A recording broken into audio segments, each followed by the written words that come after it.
The next topic for discussion is bleeding complications during pregnancy. We've said that bleeding at any time during pregnancy is considered abnormal. Let's start with a question. A woman who is 8 weeks pregnant comes to the emergency room spotting and cramping.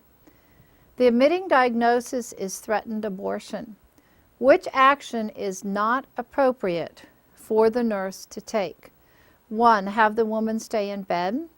2, observe for uterine cramping. 3, encourage fluids. Or 4, a phosphate enema. And you're absolutely right. The one you would not do is the phosphate enema, because this would likely induce more uterine contractions. Fluids are appropriate for the patient. Now let's talk about abortion. Abortion means the loss of the products of conception before the age of viability. We don't know what causes most abortions. Probably abnormalities of the fetus, the placenta, somewhere in the reproductive tract, some hormonal abnormalities, possibly infections or injuries can cause some cases of abortion. It may well be, as some people have said, that it is Mother Nature's clearinghouse. In other words, if there's something wrong with this pregnancy or baby, this is Mother Nature's way of dealing with it. But please don't say that to the parents when they are in the middle of an abortion. They aren't losing a few cells and a little tissue mass. They are losing, in their mind, a full-term baby.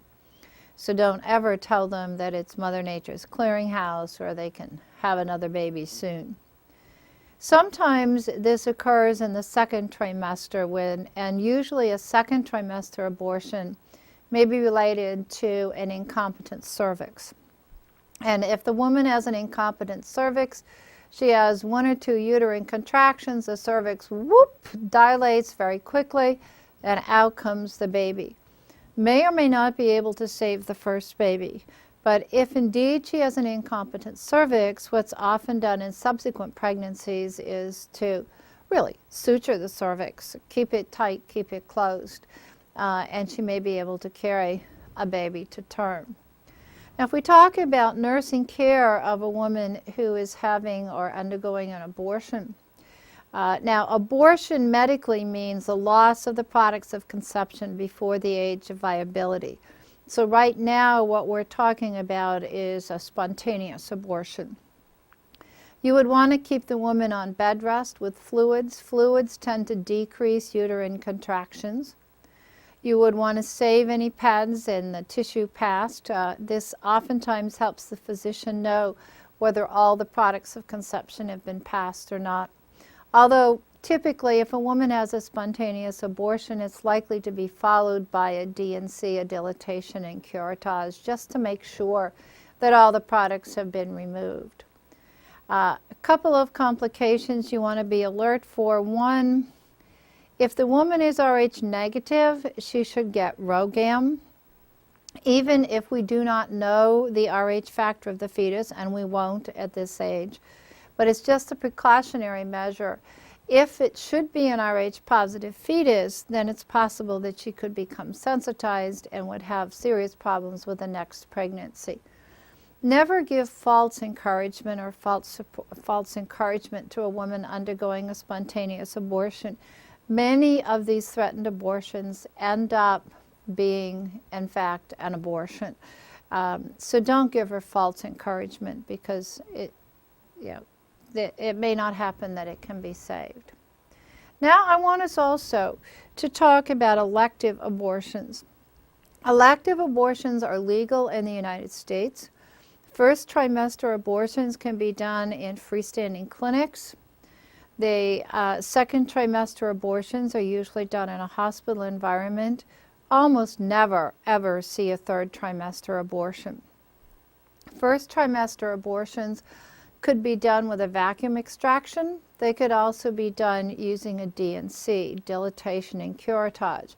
Now, I would caution you that most times when you see a D&C on the operating room list, this is not going to be an abortion. This is going to be someone who's had an abortion and it's a follow-up procedure, or it's diagnostic for infertility.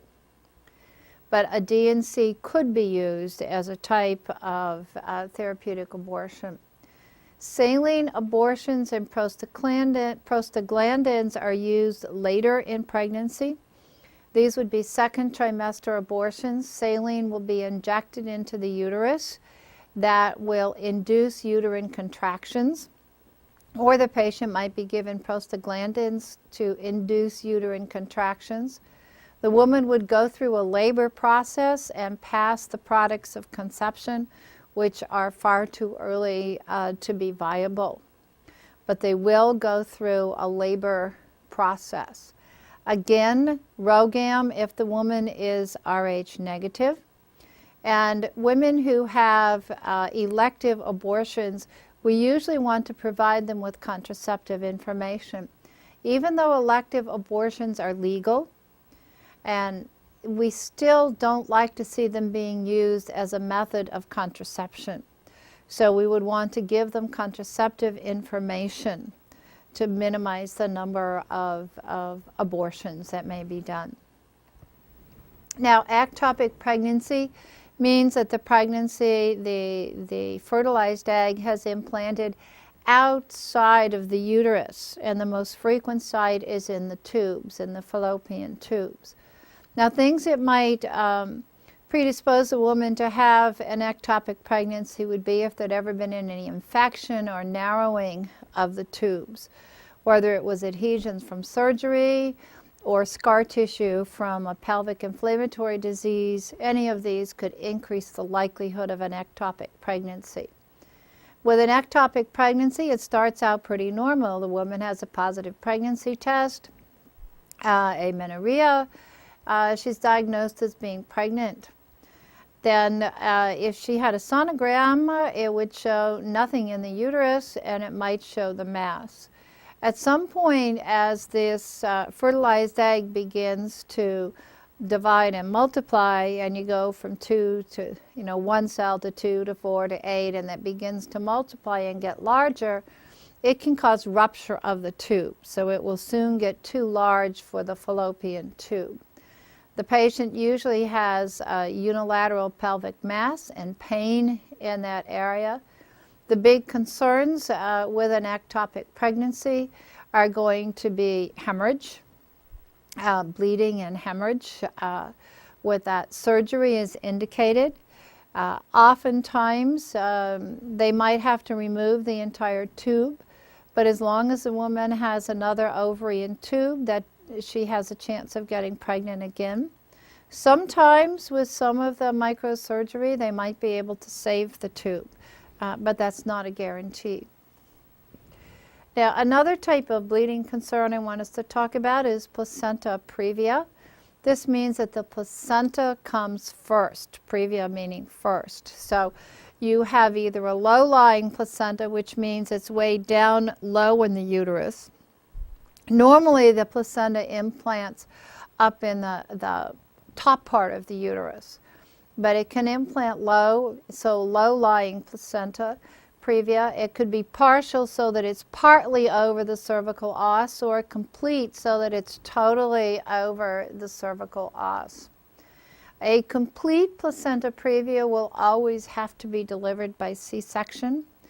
A partial or a low-lying might be able to deliver vaginally, because sometimes the baby's head can put pressure on that and stop the bleeding.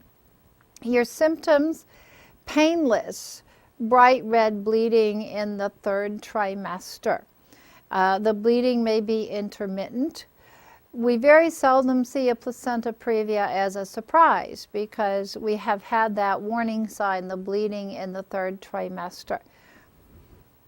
Usually patients who have a placenta previa, and this can be diagnosed with an ultrasound, if they have a placenta previa, they're usually put on bed rest to help control the bleeding. Making sure that we do no vaginal exams, because if you do a vaginal exam, that could stimulate further bleeding.